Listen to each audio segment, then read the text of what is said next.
नमस्कार दोस्तों, स्वागत है आपके अपने YouTube चैनल रीडिंग लवर्स पर। दोस्तों आज की जो वीडियो इसमें हम करने वाले हैं हरियाणा में जो सीईटी में जो ग्रुप डी वाला जो एग्ज़ाम हाल ही में होने वाला है, और ये जो क्वेश्चन आपके ग्रुप डी के अलावा एचएससी का कोई अन्य एग्ज़ाम है, चाहे इसमें आपका स्टेट वाला एग्ज़ाम है, DT+B है, या फिर जो है कोई अन्य एग्ज़ाम है।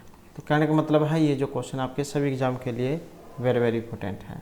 और अगर आप हमारे इनसे पहले वाली वीडियो को अगर आप देखना चाहते हैं तो इसे आप हमारे चैनल की प्लेलिस्ट में जाकर देख सकते हैं।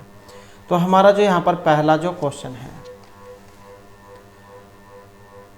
हास गैस यहाँ पर नाम दिया गया है, तो हस्य गैस भी इसको कह देते हैं। तो ये कौन सी गैस होती है? Nitrous oxide, nitric oxide, nitrogen trioxide या नाइट्रोजन डाइऑक्साइड। तो हस्य गैस कौन सी है? और यहाँ पर जो हमारा आंसर है ऑप्शन रहेगा एक वाला। तो नाइट्रस जो ऑक्साइड है इसी को हस्य गैस कह देते हैं, और इसका कई बार सूत्र भी आ जाता है, तो N2O इसको कहा जाता है।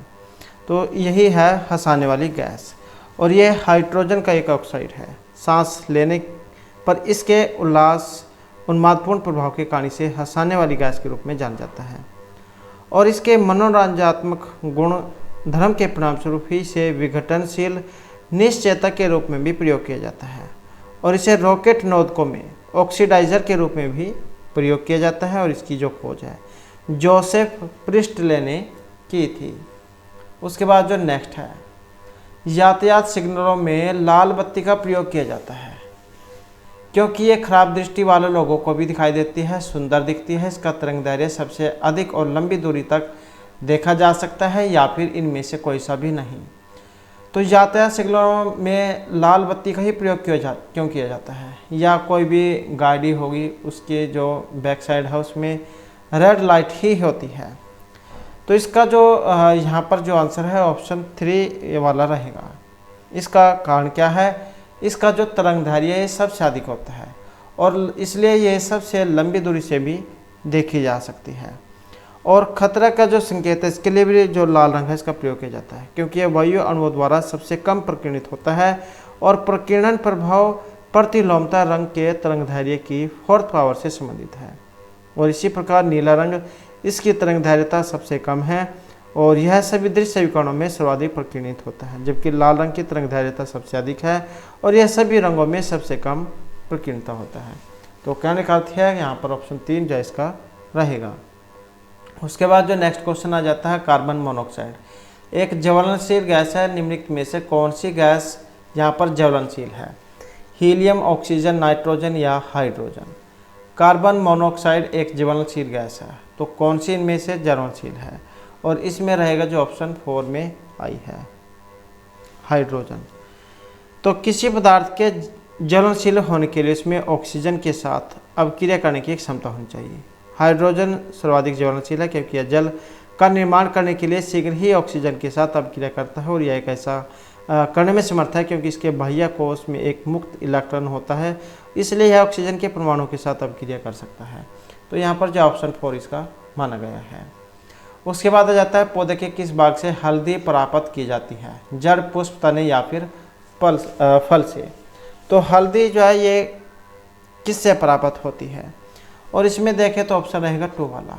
तो ये हल्दी जो हमें ये तने से प्राप्त होती है, और हल्दी जो है इसको करियुकमा लोंगा पौधे के प्रकंदीय भूमिगत तने से प्राप्त किया जाता है, क्योंकि हल्दी क्या धरती मिट्टी के नीचे जो उगती है, और जड़ी बूटियों के लिए भी इसको जाना जाता है। और जड़ी बूटी की अदरक प्रजाति का एक प्रकार है ये। हल्दी का प्रकंद पीला, संतरी, गांठदार, रसीला तना है, और प्रकंद का बाह्य भाग पीले भूरे रंग के खंडों से कवर होता है। नेक्स्ट है, एंजियोप्लास्टी साफ करने के लिए एक प्रक्रिया है।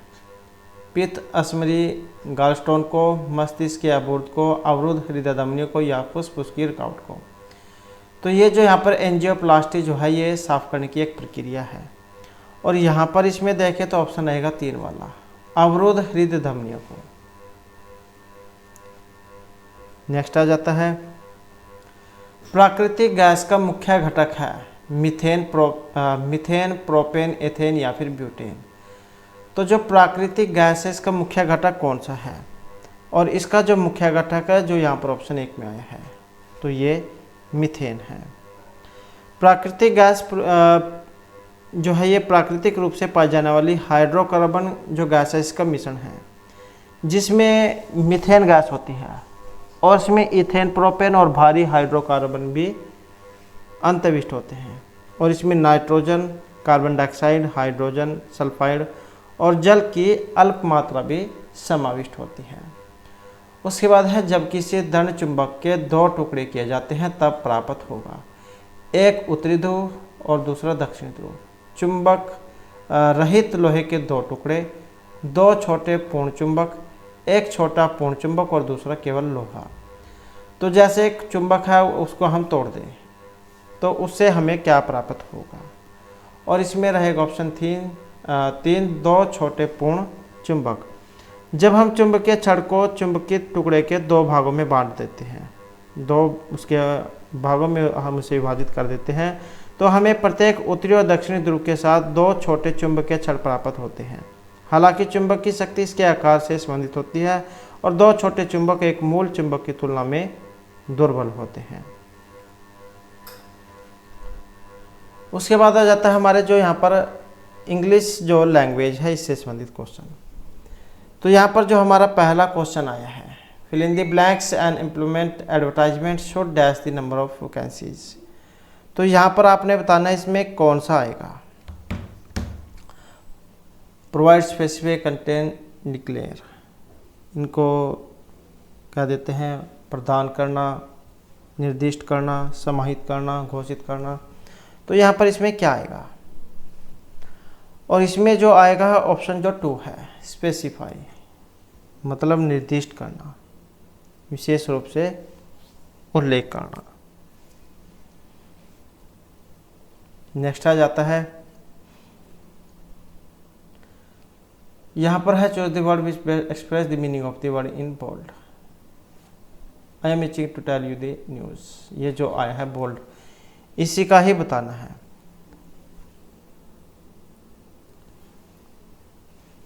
तो फील ऑब्लाइट, रेस्टलेस, सेटिस्फाई, सिकली, और इसमें कौन सा आएगा यहाँ पर जो इसका है, और इसका माना गया ऑप्शन 2 वाला, फील रेस्टलेस, बेचैनी महसूस करना।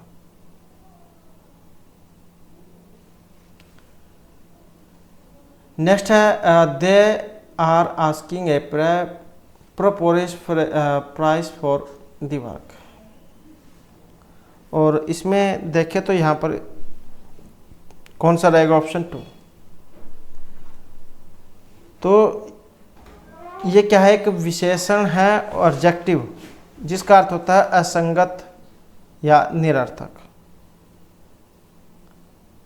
तो ऑप्शन जो है इसका 2 वाला आएगा।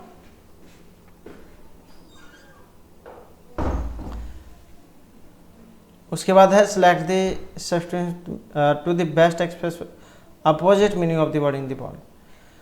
तो यहाँ पर बताना है इसका अपोजिट, विपरीत कौन सा है,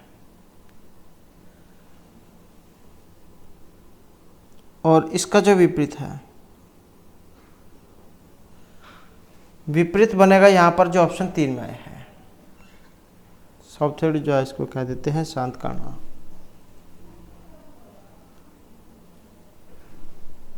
क्योंकि ये जो यहाँ पर आया है इसे क्या देते हैं, क्रोध उन्मत्त करना, भड़काना जो होता है। तो भड़काना का मतलब शांत करना। उसके बाद आ जाता है नेक्स्ट हमारा रिपल्सिव, जो है यहाँ पर क्या है, और इसका अर्थ क्या है, प्रतिकारक, और इसका कौन सा बनेगा यहाँ पर, इसका बनेगा जो ये ऑप्शन 4 में आए हैं, अट्रैक्टिव कह देते हैं आकर्षक को।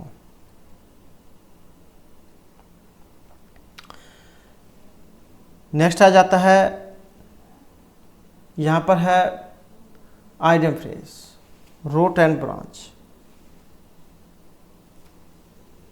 तो मुहावरा जैसे होते हैं। और इसका जो यहाँ पर रहेगा जो ऑप्शन 4 में है, तो ये कह देते हैं कम्प्लीटली को, पूर्णतः है। उसके बाद है वाइल्ड गोज चेस, और इसमें देखें तो कौन सा आएगा यहाँ पर इसका, और इसका रहेगा जो यहाँ पर ऑप्शन 1 में है, एक फुलिश सर्च, एक निरर्थक और मूर्खतापूर्ण खोज। तो यहाँ पर वाइल्ड गोज केस का मतलब है जंगली हंस का पीछा करना, और आंसर रहेगा ऑप्शन 1 वाला, एक निरर्थक और मूर्खतापूर्ण खोज। उसके बाद जो नेक्स्ट आ जाता है fill in the blanks. The good are often with their bones. अच्छे व्यक्ति जो होते हैं हड्डियों के साथ ही दफनाए जाते हैं। और इसमें बताना इसमें कौन सा आएगा यहाँ पर। रिज जो है इसका मतलब है गाड़ना, और इंटर जो है इसको ये कह देते हैं हस्तक्षेप करने को, और कवर मतलब किसी चीज़ को ढकना होता है, आवरण करना। और जो 4 है इसे ये कह देते हैं खोद कर निकाला हुआ। तो यहाँ पर जो इसका जो सी आंसर जो माना गया है, तो ये ऑप्शन 1 को माना गया है, बरी को मतलब गाड़ना, दफनाना। To bury a dead person, to dig up, to remove a dead body from the ground.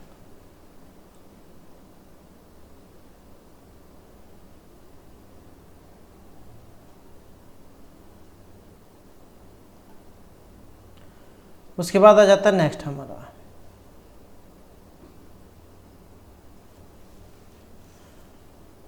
Direction find the wrongly spelled word. तो गलत बताना इसमें कौन सा है।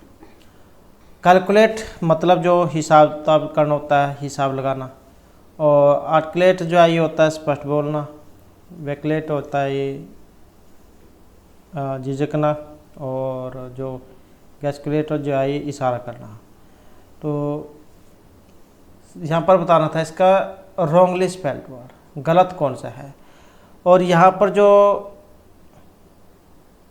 इसमें गलत है जो ऑप्शन 3 में आया है, वैकुलेट, क्योंकि यहाँ पर VACILLATE होना चाहिए था। To keep changing your opinion और थॉट्स अबाउट समथिंग्स। और आर्टिकुलेट कह देते हैं to express clearly in words. Gesticulate कह देते हैं to move your hands and arms about in order to attract attention. और जो नंबर 17 में है इसमें देखें तो कौन सा आएगा यहाँ पर। तो इसमें जो यहाँ पर इसमें रहेगा ऑप्शन 2 वाला स्किलफुल।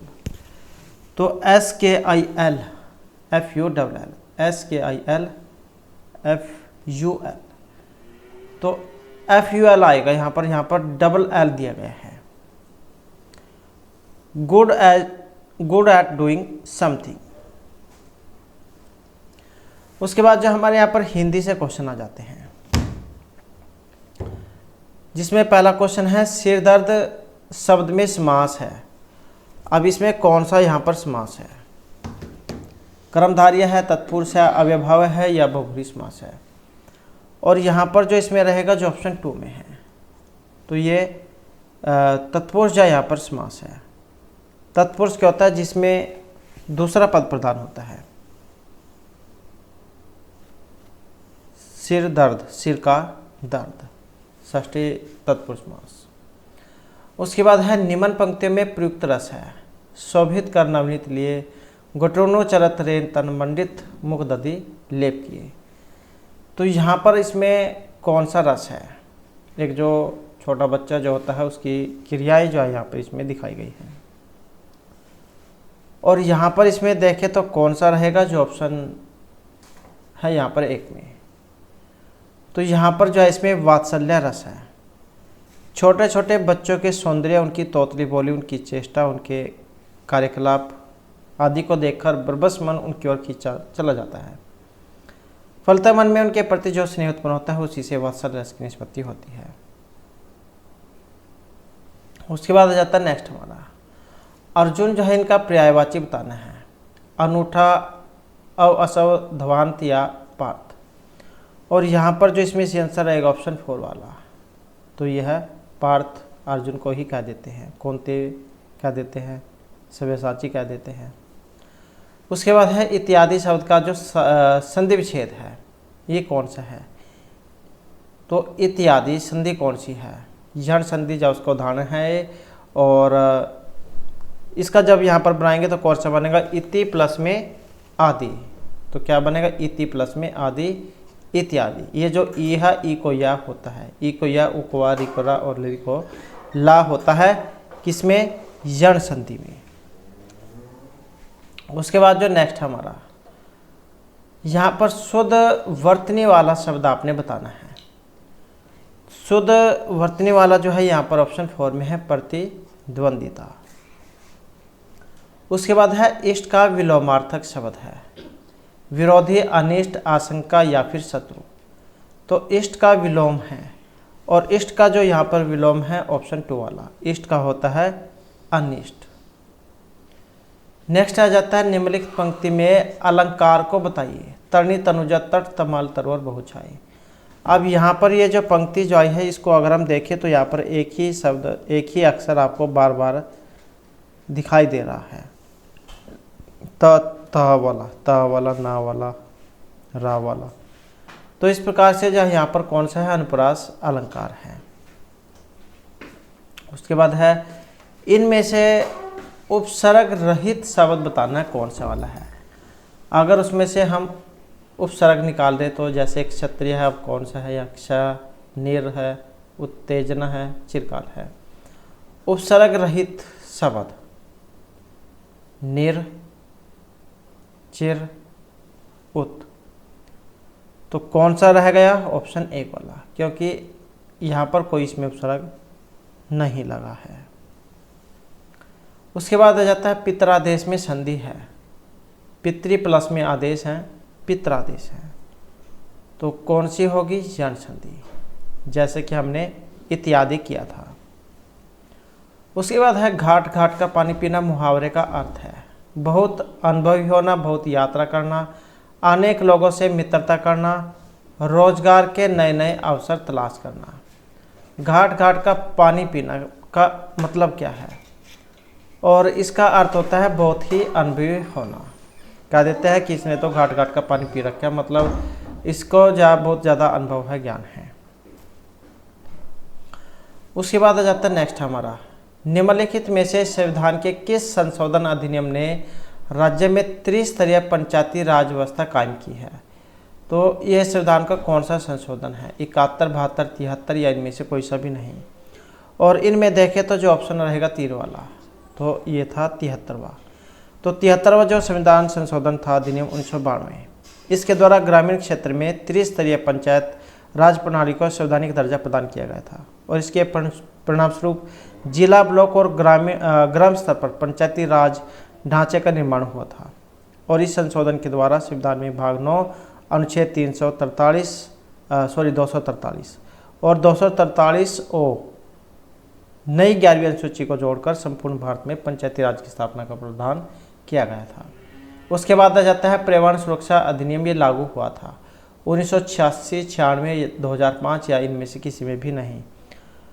और इसमें देखें तो ऑप्शन रहेगा 1 वाला, तो ये हुआ था वर्ष 1986 में। तो पर्यावरण में सुधार और इसकी सुरक्षा के लिए प्रावधान करने के उद्देश्य के साथ 1986 में जो पर्यावरण जो सुरक्षा अधिनियम है ये पारित किया गया था। और यह अधिनियम केंद्र सरकार को सभी रूपों में होने वाले पर्यावरण प्रदूषण को रोकने के लिए और प्राधिकरणों की स्थापना करने और देश के विभिन्न भागों में विनिष्ट वातावरणिक समस्याओं को निपटने के लिए कदम उठाने की शक्ति प्रदान करता है। तो पर्यावरण सुरक्षा अधिनियम का संबंध 1986 से है। उसके बाद आ जाता है भारतीय कृषि अनुसंधान संस्थान IARI, ये कहाँ पर है, लखनऊ, नई दिल्ली, पटना या फिर करनाल में। तो भारतीय कृषि अनुसंधान संस्थान कहाँ पर है, और ये नई दिल्ली में है। और इसे जो है मान्यता पूसा संस्थान के नाम से जाना जाता है। और यह भारत का प्रमुख राष्ट्रीय कृषि अनुसंधान, शिक्षा और विस्तार संस्थान है। और इसकी जो स्थापना जो है ये 1905 में पूसा बिहार में की गई थी। उसके बाद आ जाता है भारत में गेहूं का जीन बैंक स्थित है। गेहूं का जीन बैंक नई दिल्ली, कानपुर, लुधियाना या करनाल में। तो गेहूं का जीन बैंक कहाँ पर है, और इसमें देखें तो ऑप्शन रहेगा 4, तो ये करनाल में है। कौन से बैंक कहाँ पर है, जैसे गेहूं का करनाल में हो गया, चावल का कटक में है, आलू का शिमला में है, कपास का नागपुर में है, दाल का कानपुर में है, तिलहन का हैदराबाद में है, सोरगम का हैदराबाद में है, सोयाबीन का इंदौर में है, मूंगफली का जूनागढ़ में, और जो मक्का है इसका नई दिल्ली में केंद्र है। मतलब इसका बैंक जीन बैंक संस्थान है।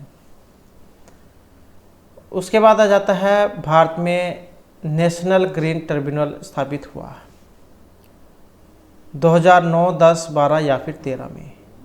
और इनमें जो हमारा सेंसर है ऑप्शन रहेगा 2 वाला, तो ये है 2010 में, 18 अक्टूबर 2010। उसके बाद आ जाता है 14 अप्रैल 2016 को प्रधानमंत्री श्री नरेंद्र मोदी ने ग्रामोदय से भारत उदय अभियान की शुरुआत कहाँ से की थी। महू मध्य प्रदेश, जींद हरियाणा, राजकोट गुजरात या लखनऊ उत्तर प्रदेश से। तो 14 अप्रैल 2016 को प्रधानमंत्री श्री नरेंद्र मोदी ने ग्राम उदय से भारत उदय अभियान की शुरुआत, और इसका जो संबंध है ऑप्शन आएगा इसे, तो महू मध्य प्रदेश से की गई थी 14 अप्रैल 2016 को। उसके बाद आ जाता है नेक्स्ट हमारा सिंहस्थ कुंभ 2016 किस राज्य में आयोजित हुआ है। सिंहस्थ कुंभ 2016 हरियाणा, गोवा, उत्तर प्रदेश या फिर मध्य प्रदेश में। और यहाँ पर देखें तो इसमें जो हमारा सेंसर ऑप्शन 4 वाला रहेगा, तो कहाँ पर है, ये मध्य प्रदेश में है। उसके बाद आ जाता है 1 हेक्टेयर भूमि में कितने एकड़ होते हैं। लगभग 2, 2.5, 3 या 3.5 एकड़। और इसमें रहेगा ऑप्शन 2, तो 1 हेक्टेयर जो भूमि होती है इसमें 2.5 एकड़ होते हैं। हेक्टेयर जो है यहाँ पर 100 एकड़ के समान क्षेत्र की मीट्रिक प्रणाली इकाई के रूप में स्वीकार्य एक अंतर्राष्ट्रीय प्रणाली है। और इसका जो प्रयोग है ये मुख्यतः साम्राज्यिक एकड़ के लिए मीट्रिक प्रतिस्थापन के रूप में भूमि मापने के लिए किया जाता है। और एक जो हेक्टेयर जो होता है इसमें लगभग 2.47 एकड़ होते हैं। उसके बाद आ जाता है 2015-16 में नीति आयोग के जो उपाध्यक्ष है इनमें से कौन थे। तो यहाँ पर ये 2015-16 की है। अरविंद पनगड़िया, सुरजीत भल्ला, अरविंद सुब्रमण्यम या इनमें से कोई से भी नहीं। तो नीति आयोग के उसमें उपाध्यक्ष थे, और जो यहाँ पर ऑप्शन 1 में है अरविंद पनगड़िया। 2020 में फिर जाइए राजीव कुमार हो गए थे। उसके बाद है NLRMP। NLRMP का तात्पर्य क्या है, और इससे जो यहाँ पर अर्थ लिया गया है जो यहाँ पर ऑप्शन 2 में है, national land record modernisation programme.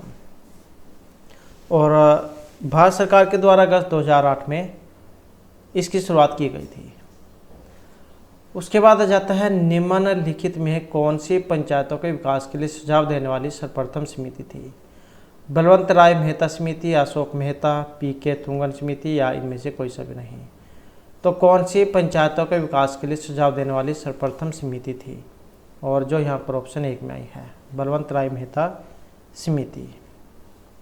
Next आ जाता है महात्मा गांधी राष्ट्रीय ग्रामीण रोजगार गारंटी स्कीम। ये शुरू हुई थी, और ये कब शुरू हुई थी, और इसमें रहेगा ऑप्शन 1, तो ये हुई थी 2005 में 25 अगस्त 2005 में। इसे मनरेगा के नाम से जाना जाता था, राष्ट्रीय ग्रामीण रोजगार गारंटी अधिनियम। फिर ये नरेगा हो गई। उसके बाद है पहली कृषि समगणना हुई थी 1970, 71, 85, 86, 95, 96 या 81, 82 में। तो पहली कृषि समगणना जो हुई थी ये हुई थी 1970, 71 में, जो यहाँ पर ऑप्शन 1 में है। नेक्स्ट आ जाता है राष्ट्रीय डेयरी अनुसंधान संस्थान, ये कहाँ पर है? आनंद करनाल हिसार लुधियाना, ये कहाँ पर है? और इसमें रहेगा ऑप्शन 2, तो ये करनाल में है NDRI। और ये जो NDRI जो है इसको 1955 में करनाल में स्थानांतरित किया गया था। नेक्स्ट आ जाता है नागार्जुन सागर बांध, ये बना हुआ है गोदावरी, कावेरी, कृष्णा या फिर नर्मदा नदी पर। नागार्जुन सागर बांध ये बना हुआ है और कहाँ पर है? तो ये कृष्णा जो नदी है इस पर बना हुआ है, जहाँ यह नदी तेलंगाना के नलगोंडा जिले और आंध्र प्रदेश के गुंटूर जिले के मध्य सीमा का निर्माण करती है। और इस बांध का जो निर्माण है ये 1955 से 1967 के दौरान किया गया था। उसके बाद हरियाणा में सबसे अधिक साक्षरता वाला जिला भिवानी, गुड़गांव, पंचकुला या फरीदाबाद है। तो हरियाणा में सबसे अधिक साक्षरता वाला जिला कौन सा है? और इनके अनुसार यहाँ पर देखें तो ऑप्शन 2 को माना गया है। ये 2011 की जो जनगणना है उसके अनुसार है। तो ये उस समय जो है 21 जिले थे, तो उनमें थी ये पंचकुला, जिसकी साक्षरता दर सबसे अधिक 83.4% थी। और हरियाणा की थी 76.6 और पंचकुला के बाद थी अंबाला की। उसके बाद आ जाता है फरीदाबाद में कौन सी फैक्ट्री है? रबड़, ट्रैक्टर, रेफ्रिजरेटर या इन सभी। और इसमें देखें तो ऑप्शन रहेगा 4 वाला, तो ये सभी है। नेक्स्ट है हरियाणा की भैंस की कौन सी नस्ल सबसे अच्छी मानी जाती है? मुर्रा, चस्पा, तुर्रा या पुष्पा। तो हरियाणा की भैंस की नस्ल है और जो यहाँ पर ऑप्शन 1 में आई है तो ये मुर्रा नस्ल की है। उसके बाद आ जाता है हरियाणा का राजकीय खेल कौन सा है? राजकीय खेल जो है ऑप्शन 4 कुश्ती है। नेक्स्ट आ जाता है हरियाणा साहित्य अकादमी की मुख्य पत्रिका इनमें से कौन सी है? तो हरियाणा साहित्य अकादमी की मुख्य पत्रिका हरिगंधा, हरियाणा संदेश, पंचजन्य या कायकलब। और इनमें देखें तो ऑप्शन रहेगा हमारा 1 वाला, तो ये है हरिगंधा। हिंदी की एक ये मासिक पत्रिका है और धीर खंडेलवाल इस पत्रिका के मुख्य संपादक है। और हरियाणा के जो मुख्यमंत्री हैं मनोहर लाल खट्टर, इसके मुख्य संरक्षक और अध्यक्ष है। नेक्स्ट आ जाता है अंतरिक्ष वैज्ञानिक कल्पना चावला का जन्म हुआ था, तो ये हुआ था ऑप्शन 3 करनाल में। उसके बाद आ जाता है तरौड़ी, जिसे तराइन भी कह देते हैं, में लड़े गए प्रथम युद्ध में किसकी विजय हुई थी? या फिर युद्ध भी आ जाते हैं तो कब कब हुए थे? तो 2 युद्ध हुए थे यहाँ पर। पहला 1191 में हुआ था और दूसरा 1192 में हुआ था। तो यहाँ पर प्रथम जो युद्ध जो 1191 में हुआ था इसमें विजय हुई थी। कौन जीता था इसमें?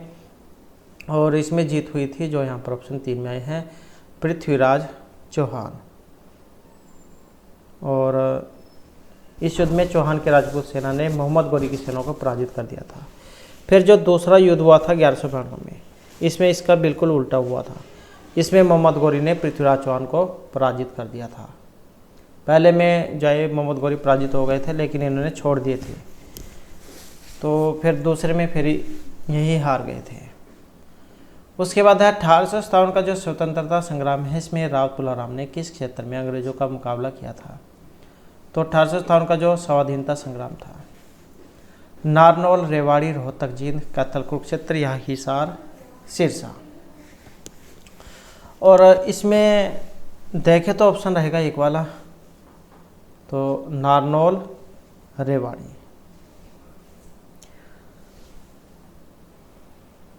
नेक्स्ट आ जाता है भोजनी जो आभूषण है ये धारण किया जाता है माथे, गले, नाक या कान पर।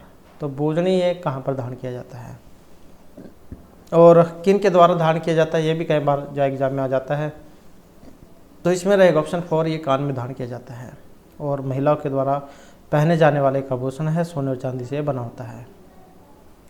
कुछ अगर इसके अलावा हम अन्य आभूषण को देखें तो जैसे हार है, नेकलेस और हंसली, भारी चूड़ियों कह देते हैं, झालर, ये सोने की मोहर और चांदी के रुपए का हार होता है। कड़ी, ये पायल को कह देते हैं। छैल कड़ा होता है एक, न्योरी, नथ नथनी, चूड़ियाँ, छोटी चूड़ियाँ। तो इस प्रकार से कुछ ये अन्य आभूषण हैं जो महिलाओं के द्वारा धारण किए जाते हैं। उसके बाद आ जाता है सोना नगर किस कारण से प्रसिद्ध हुआ है। झील, गर्म पानी के कुंड, बाग बगीचे या आधुनिक भवनों के लिए। तो इसमें देखें तो ऑप्शन कौन सा रहेगा, 2 वाला। तो गर्म पानी के चश्मे जो उसके लिए इनको जाना जाता है। और इसके अलावा जो झील है दमदमा झील, इसके लिए भी प्रसिद्ध है। उसके बाद आ जाता है बाणभट्ट किस राजा के मित्र व राजकवि थे। पृथ्वीराज चौहान, हर्षवर्धन, अनंगपाल या हेमचंद्र के। तो महर्षि बाणभट्ट ये किस राजा के मित्र और राजकवि थे। और इसमें रहेगा हमारा ऑप्शन 2, तो ये थे हर्षवर्धन के। और जो हर्षवर्धन है इनका जो समय है ये माना गया है 606 से 47 तक। और इनके समय में चीन यात्री जो हिंसांग थे वो भारत यात्रा पर आए थे। नेक्स्ट आ जाता है प्रसिद्ध भारतीय शास्त्रीय गायक है पंडित जसराज। इनका जन्म हुआ था गुड़गांव, रोहतक, हिसार या फिर करनाल में। तो ये भारतीय शास्त्रीय गायक है पंडित जसराज। और इनका जो संबंध है ऑप्शन 2 ये हिसार से है। हिसार जिले के पिल्ली मंदोरी गांव में 28 जनवरी 1930 को। नेक्स्ट आ जाता है सरस्वती वन्यजीव अभयारण्य। ये किस जिले में है, हिसार, सिरसा, कैथल या पलवल में। तो सरस्वती वन्यजीव अभयारण्य, और इसका संबंध है यहाँ पर ऑप्शन 2 से। तो कहाँ पर है, ये कैथल में है। और हरियाणा का ये तीसरा सबसे बड़ा वन भी है।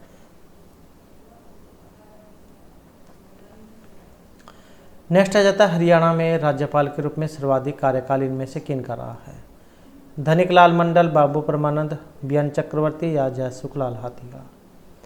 तो हरियाणा राज्य के रूप में सर्वाधिक कार्यकाल और सबसे अधिक जो यहाँ पर कार्यकाल रहा है, जो ये ऑप्शन 3 में है, बीएन चक्रवर्ती।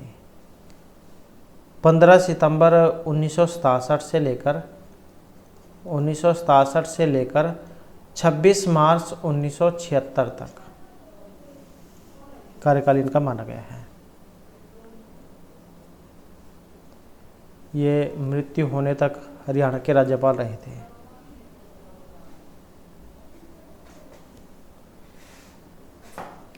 उसके बाद आ जाता है इंडियन इंस्टीट्यूट ऑफ मैनेजमेंट। ये कहाँ पर है, सोनीपत, अम्बाला, रोहतक या पानीपत में।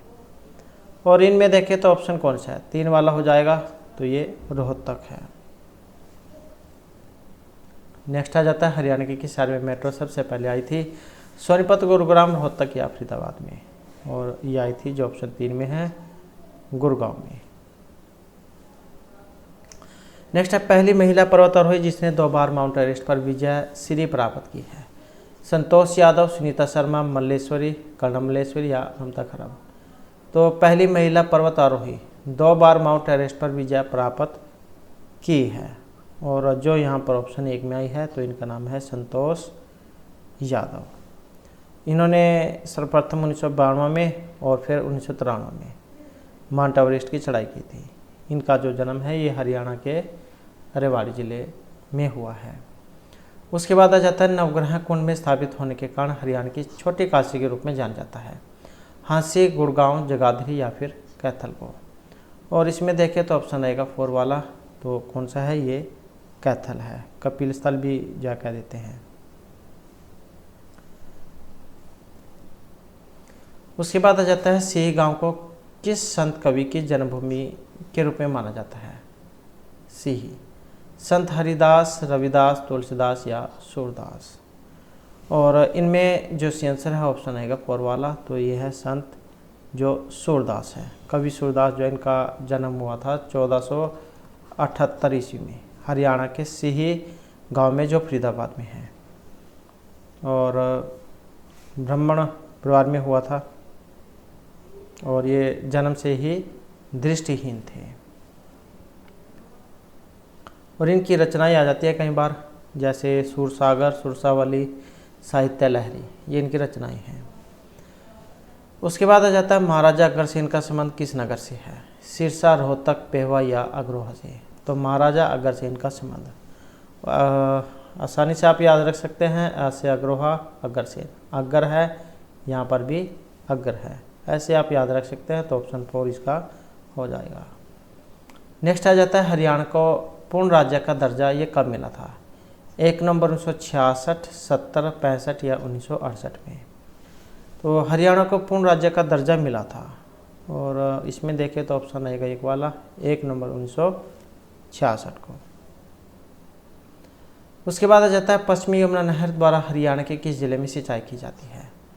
रोहतक, सोनीपत, करनाल या उपरोक्त सभी जिलों में। तो पश्चिमी यमुना नहर जो इसके द्वारा जो सिंचाई की जाती है, तो इसमें की जाती है सभी में, रोहतक, करनाल, सोनीपत, या फिर यमुना से जो किन के ये सीमा बनाती हुई चलती है यमुना, यमुनानगर भी है जिसमें, तो यमुनानगर, करनाल, रोहतक, सोनीपत ये आ जाते हैं। सॉरी, इसमें रोहतक तो नहीं आएगा, इसमें आएगा पानीपत। उसके बाद है हरियाणा के किस जिले का मुख्यालय नारनौल में है? रेवाड़ी, महेंद्रगढ़, भिवानी या गुड़गांव। तो किस जिले का जो मुख्यालय नारनौल में है, और इनमें जो ऑप्शन 2 वाला है तो ये महेंद्रगढ़ है। और नारनौल का जो नारनौल जो इसको महर्षि जो च्यवन ऋषि हुए हैं उनकी तपस्थली भी माना गया है। उसके बाद आ जाता है बाबा रामदेव के जो गुरु हैं इनमें से कौन थे? आचार्य राजेंद्र, स्वामी विवेकानंद, आचार्य बालकृष्ण या आचार्य बलदेव। तो बाबा रामदेव के गुरु, और इसमें देखें तो कौन सा ऑप्शन 4 हो जाएगा, तो ये आचार्य बलदेव। नेक्स्ट आ जाता है सिंधारा जो उपहार है बेटी या बहन को किस अवसर पर दिया जाता है? दीपावली, होली, मकर संक्रांति या तीज के अवसर पर। तो सिंधारा जो है इसमें रहेगा ऑप्शन 4, तो ये दिया जाता है तीज के अवसर पर। नेक्स्ट आ जाता है सूर्य के सबसे निकटतम ग्रह कौन सा है? बुध एवं मंगल, बुध एवं शुक्र, पृथ्वी एवं बुध, बुध एवं यूरेनस। तो सूर्य के सबसे निकटतम है, सूर्य के सबसे जो निकटतम है जो ऑप्शन 2 में आए हैं, इनका जो क्रम है बुध, जैसे ये होगा सूर्य, तो बुध, शुक्र, पृथ्वी, मंगल, बृहस्पति, शनि, अरुण, वरुण।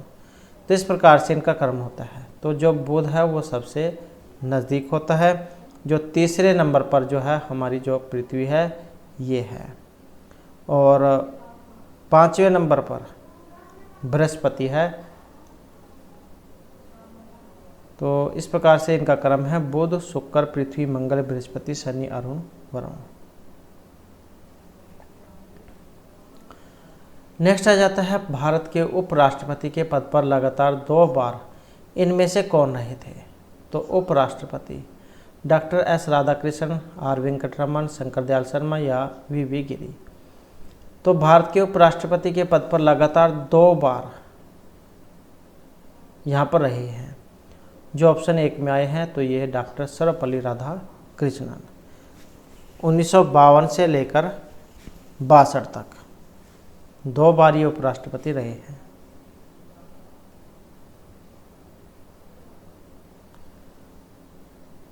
और 5 सितंबर को अध्यापक दिवस के रूप में इनका जो जन्म दिवस है मनाया जाता है। नेक्स्ट आ जाता है निम्नलिखित में से कौन सी आर्थिक क्रिया नहीं बनेगी? अपनी कक्षा में छात्रों को पढ़ा रहा अध्यापक, सर्व शिक्षा अभियान के अंतर्गत छात्रों को पढ़ा रहा अध्यापक, घर में अपनी बेटी को पढ़ा रहा अध्यापक, या अपने निवास से परामर्श सेवाएं उपलब्ध करा रहा अध्यापक। तो कौन सी आर्थिक क्रिया यहाँ पर नहीं बनेगी? जो ऑप्शन 3 में है, घर में अपनी बेटी को पढ़ा रहा अध्यापक। उसके बाद आ जाता है 1999 में कारगिल जो युद्ध था इसमें सैनिक कार्रवाई को नाम दिया गया था। ऑपरेशन पवन, ऑपरेशन पुमालई, ऑपरेशन विजय या ऑपरेशन ब्रांच टैक्स। और इसमें देखें तो जो हमारा सी आंसर है ऑप्शन 3 वाला रहेगा। तो ऑपरेशन विजय जो है इसको नाम दिया गया था। उसके बाद आ जाता है फेमिना मिस इंडिया 2016 कौन बनी थी? अदिति आर्य, पंखुरी गिडवानी, प्रियदर्शन चटर्जी, या इनमें से कोई सी भी नहीं। और इनमें थी जो ऑप्शन 3 में है, प्रियदर्शनी चटर्जी। और 2016 में उन्होंने मिस वर्ल्ड जो है इसका प्रतिनिधित्व किया था। और 2019 में जो है बनी थी फेमिना मिस इंडिया राजस्थान की सुमन राव। और यहाँ पर अगर इस समय की पूछ लिया जाए 2023 की, तो ये राजस्थान की बनी है Nandini Gupta, Femina miss India world 2023। उसके बाद आ जाता है नेक्स्ट हमारा, केंद्रीय मंत्रिमंडल ने सभी के लिए घर प्रस्तावित किया है इस वर्ष तक। तो यहाँ पर जो इसमें डेट दी गई थी 2019, 22, 25 या 2030 तक, और इसमें माना गया है ऑप्शन 2 को, तो ये थी 2022 तक की। नेक्स्ट है भारतीय संविधान के संशोधन के द्वारा प्रस्तावना में 2 शब्द समाजवादी और धर्मनिरपेक्ष जोड़े गए थे। तो भारतीय संविधान का कौन सा संशोधन है जिसमें 2 शब्द समाजवादी और धर्मनिरपेक्ष जोड़े गए थे? 28वां, 40वां, 42वां या 52वां संशोधन। और इनमें जो था ये ऑप्शन 3 वाला, तो ये था 42वां संशोधन।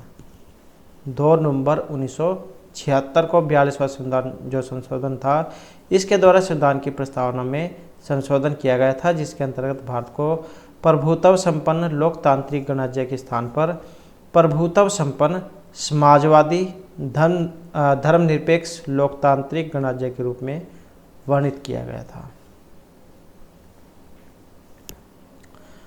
उसके बाद है वित्त आयोग, पंचवर्षीय योजनाएं बनाता है, मौद्रिक नीति तैयार करता है, केंद्र सरकार के कर्मचारियों के वेतन में संशोधन की सिफारिश करता है, केंद्र और राज्य के बीच संसाधनों के बंटवारे पर निर्णय लेता है। तो ये वित्त आयोग क्या करता है? और वित्त आयोग जो है इसका संबंध है ऑप्शन 4 में, केंद्र और राज्य के बीच संसाधनों के बंटवारे पर निर्णय लेता है। नेक्स्ट आ जाता है, चर्बी लगे कारतूस के प्रयोग से इनकार करने वाला पहला भारतीय सिपाही कौन था? नाना साहेब बहादुर शाह, मंगल पांडे या तात्या टोपे। और इनमें जो है ऑप्शन 3 वाला है, तो ये थे मंगल पांडे। उसके बाद है मुद्रास्फीति के समय के दौरान कर की दरों में निम्नलिखित में से क्या होगा? वृद्धि, कमी, स्थिर बने रहना या कमी, वृद्धि। और इनमें जो रहेगा ऑप्शन है 1 वाला, तो ये है वृद्धि। उसके बाद आ जाता है नेक्स्ट हमारा, यहाँ पर संबंधित संख्या का चयन कीजिए। जैसे 25 125 है, ऐसे 36 बताना है। तो यहाँ पर अगर हम देखें 5 5 25, 25 पंजे 125 है। ऐसे ही 6 6 36, 36 6 216 होते हैं। नेक्स्ट आ जाता है, दी गई अक्षर श्रृंखला के खाली स्थान पर क्रम से रखने पर कौन सा अक्षर समूह से पूरा करेगा? यहाँ पर आपने अपने साथ 3 या 4 जोड़े बना लेने हैं, और जो भी यहाँ पर इसमें क्रम कंप्लीट हो रहा है तो वो आपने देखना है। यहाँ पर अगर हम देखें 3 जोड़ों को, ZX है, XY है, ZXY है, तो ZX यहाँ पर भी है, यहाँ पर भी है, मतलब ZX तो होगा। और यहाँ पर XY है, ZXY, यहाँ पर भी XY है, यहाँ पर भी XY है। तो इसके अनुसार अब यहाँ पर कौन सा क्रम इसका बनेगा? तो यहाँ पर इसका जो क्रम बनेगा जो ऑप्शन 1 में है, YZ, तो यहाँ पर Z, उसके बाद YZX, तो देख सकते हैं ZX है, ZXY है, तो ZXY। यहाँ पर देखें तो ZXY ऐसे ही है, तो क्या हो जाएगा ZXY YZX, Y double Y है, तो यहाँ पर क्या आएगा ZXY और Y। तो ये वाला जो सीरीज है यहाँ पर क्रम इसमें चल रहा है। उसके बाद आ जाता है यदि एक कोड भाषा में रेडियो को ऐसे लिखा जाए और ये ब्रॉडकास्ट को इस प्रकार से लिखा जाए तो उसे कोड भाषा में जो RTO है इसको हम कैसे लिखेंगे। तो इसका जो यहाँ पर क्रम इसमें बनेगा जो ऑप्शन 1 में आए हैं ABID, तो ये वाला क्रम इसका बनेगा। तो यहाँ पर जो ये दिए गए हैं इनमें आप देख सकते हैं R के नीचे कौन सा है, R के नीचे A है। तो इस प्रकार का क्रम बनेगा ABIDE।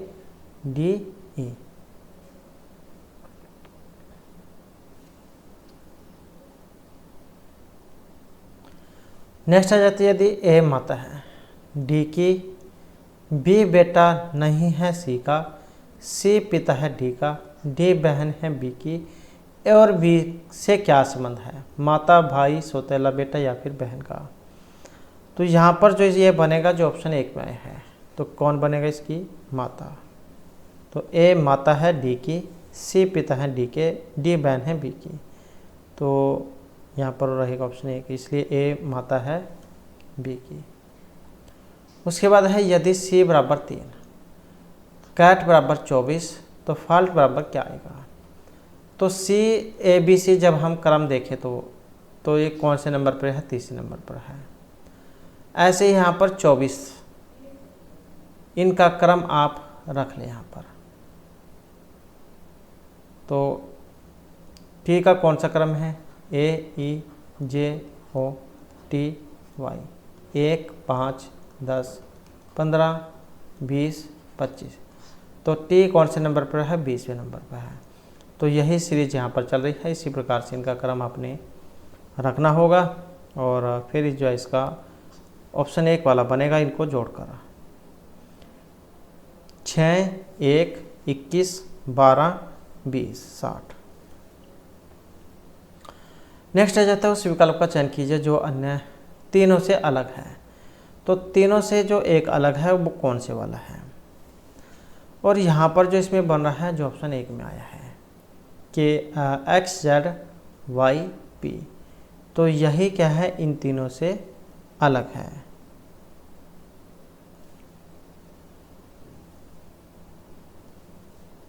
यहाँ पर अगर हम देखें इनमें सारों में 3-3 का अंतर है, ऐसे इसमें भी है, ऐसे ही इसमें है। लेकिन यहाँ पर जो इसमें जो है 2, 1, 9 का अंतर है। उसके बाद आ जाता है गणितीय चिन्हों के सही क्रम को चुनिए जिसके ये जो स्टार जो दिए गए हैं चिन्ह के स्थान पर पुनः स्थापित करने से संतुलित समीकरण बन जाए। तो ये जो स्टार है इनकी जगह पर कौन सा चिन्ह रखें कि ये स्थायी, मतलब इसका जो स्थायी बराबर स्थायी हो जाए, ये सी आंसर आए। तो यहाँ पर जो हम जो रखेंगे जो ऑप्शन 3 में है, भाग और गुणा का जो चिन्ह है ये हम यहाँ पर रखेंगे। तो 45 भाग 5 गुणा में 3 बराबर में 27, 5 नियम 45, क्योंकि बॉडमास वाला नियम हमने लगाना है, भाग गुणा जब माइनस। तो 5 नियम 45 गुणा 3 9 27। उसके बाद आ जाता है दिए गए विकल्प में से वह सही विकल्प बताइए जो अनुक्रम को पूरा करेगा। 1, 3, 8, 19, 42। तो कौन सा जो क्रम है यहाँ पर चल रहा है। यहाँ पर क्रम को देखें तो ऑप्शन रहेगा 1 वाला। तो यहाँ पर क्या है, 1 और 2, 3। यहाँ पर 1, 2, 3 होता है, 3 और 5 8, 8 और 11 19।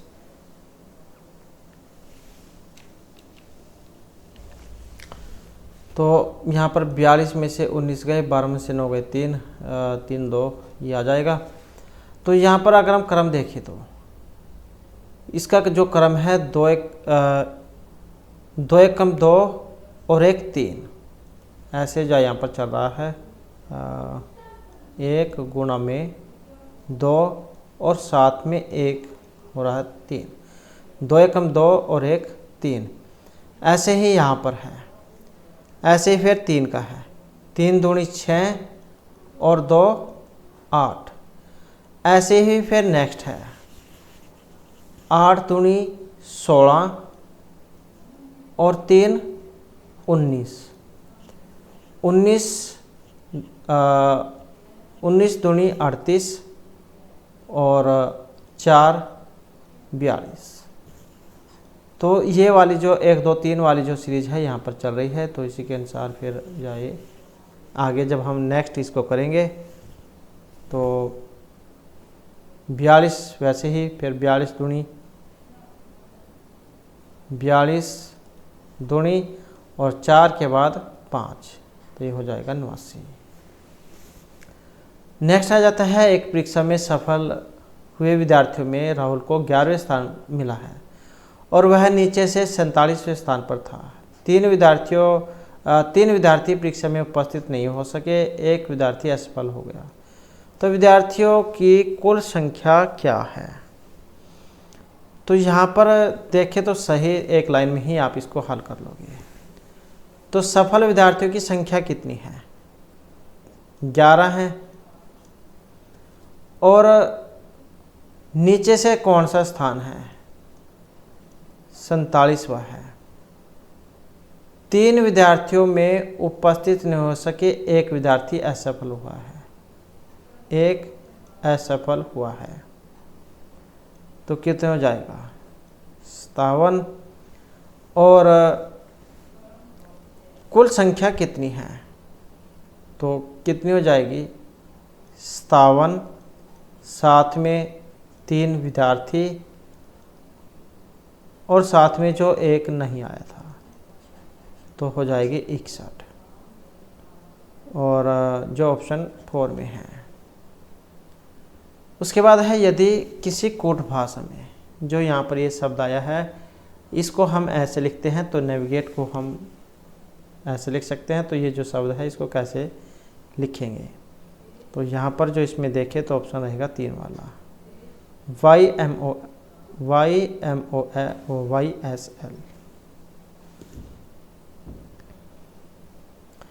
उसके बाद आ जाता है जो वर्गमूल 25/156 25 है। तो यहाँ पर ये बताना है किस तरीके से आएगा। और यहाँ पर जो है इसका रहेगा ऑप्शन 1 वाला, तो यहाँ पर आएगा इसका 49। तो इसको हटा लेना है अपने। तो 5/125 और ये कितना होगा /175।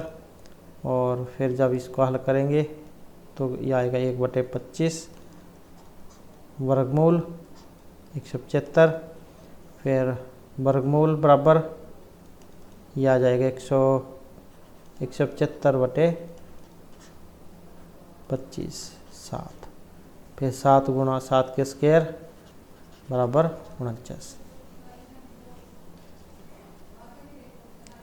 उसके बाद है किसी कार्यस्थल पर मजदूरों की एक टोली 8 घंटे किसी क्रियाकलाप को पूरा करने का दायित्व लेती है। दुर्भाग्यवश कार्य करने के आरंभ में ही 4 श्रमिक अनुपस्थित होते हैं, किंतु शेष श्रमिक 10 घंटे में कार्य पूर्ण कर देते हैं। टोली में श्रमिकों की प्रारंभिक संख्या कितनी थी? तो कितनी संख्या थी यही यहाँ पर इसमें पूछा गया है। तो इनकी जो संख्या ये थी 20। उसके बाद है यहाँ पर श्रेणी है 1 3 5। कितने पदों को क्रमबद्ध किए जाने पर योग 19,600 हो जाएगा? तो यहाँ पर n वाला जो फार्मूला आपने लगाना है, प्रथम n विषम संख्याओं का योग बराबर n की 2। तो वैसे ही फिर n की पावर 2 बराबर जो है यहाँ पर हो जाएगा 19,600। और फिर n बराबर कितना हो जाएगा? इनका वर्गमूल हो जाएगा 19,600 का, जो कितना आएगा 140, जो ऑप्शन यहाँ पर 1 में है। नेक्स्ट आ जाता है अमूल्य अकेले किसी कार्य को 2 दिन में करता है और बिंदु 6 दिनों में करता है। दोनों मिलकर उसे कितने दिन में पूरा करेंगे?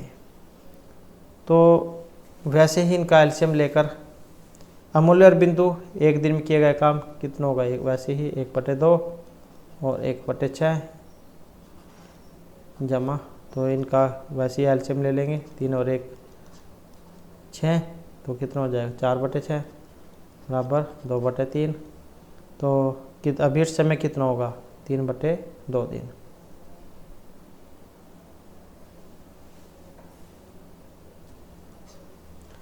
उसके बाद आ जाता है नेक्स्ट हमारा, एक ट्रेन एम मेरठ 5 बजे पूर्वाह्न छोड़ती है और दिल्ली 9 बजे पहुंचती है। दूसरी ट्रेन एन दिन 7 बजे छोड़ती है और मेरठ 10:30 बजे पहुंचती है। ये दोनों ट्रेनें किस समय एक दूसरे को पार करेंगी? तो ये जो पार करेंगे, जो ऑप्शन 4 में दिया गया है 7:56 पूर्वाह्न पर। नेक्स्ट आ जाता है 3 घंटियाँ 9, 12, 15 मिनटों के अंतराल पर बजती हैं। ये तीनों 9 पूर्वाह्न पर बजना प्रारंभ करती हैं। दोबारा वे किस समय एक साथ बजने लगेंगी? तो यहाँ पर जो ये 9, 12, 15 जो दिया गया है, इनका आपने एलसीएम ले लेना है। लघुत्तम कितना आएगा? इनका आएगा 180 मिनट, और फिर इसको 60 से जब हम करेंगे तो कितना आएगा 3 घंटे। और तो अभी समय कितना होगा 9 और 3 12, तो 12 बजे दोपहर।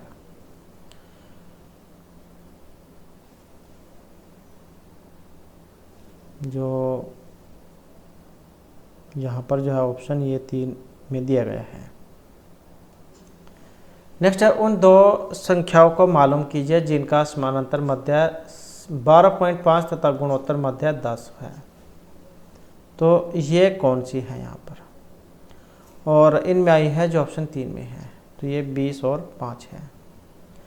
उसके बाद है श्रेणी 5, 13, 21 और 181 का योग कितना होगा? तो इनका योग बनेगा ऑप्शन 1 वाला 2, 1, 3, 9।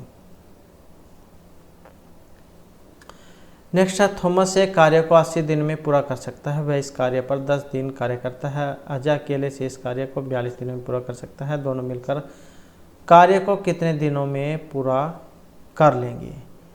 तो ये जो काम को पूरा करेंगे 30 दिन में, जो यहाँ पर ऑप्शन 3 में दिया गया है। उसके बाद आ जाता है यहाँ पर 2 रेलगाड़ियाँ हैं। एक ही दिशा में 65 किलोमीटर घंटा और 45 किलोमीटर घंटा की रफ्तार से चल रही हैं। तेज़ गति वाली रेलगाड़ी धीमी रेलगाड़ी की किसी व्यक्ति को 18 सेकंड में पार करती है। पहली रेलगाड़ी की जो लंबाई है वही बतानी है। तो यहाँ पर जो इसकी रहेगी, जो ऑप्शन 3 में आई है, तो 100 मीटर की है।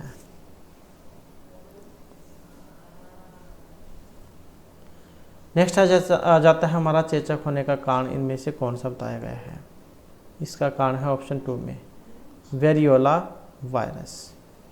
नेक्स्ट है, पृथ्वी की आयु का निर्धारण किया जा सकता है भूवैज्ञानिक समय मापक्रम के द्वारा, रेडियोमेट्रिक काल निर्धारण के द्वारा, गुरुत्वापत्ति या जीवाश्म पद्धति के द्वारा। और यहाँ पर जो आया है ऑप्शन 2 रेडियोमेट्रिक काल निर्धारण के द्वारा। नेक्स्ट है, इनमें से कौन सा जीवाणु से होने वाला एक रोग है? सुजाक, जुकाम, मलेरिया, कोई सा भी नहीं। तो जीवाणु के द्वारा होने वाला एक रोग है, जो यहाँ पर 1 में आया है, सुजाक, गोनोरिया। तो ये जो हमारी आज की क्लास और महत्वपूर्ण क्वेश्चन थे, और नेक्स्ट वीडियो की इसमें हम आपके लिए नए जो महत्वपूर्ण क्वेश्चन लेकर आएंगे। और हमारे साथ अंत बनाने के लिए धन्यवाद।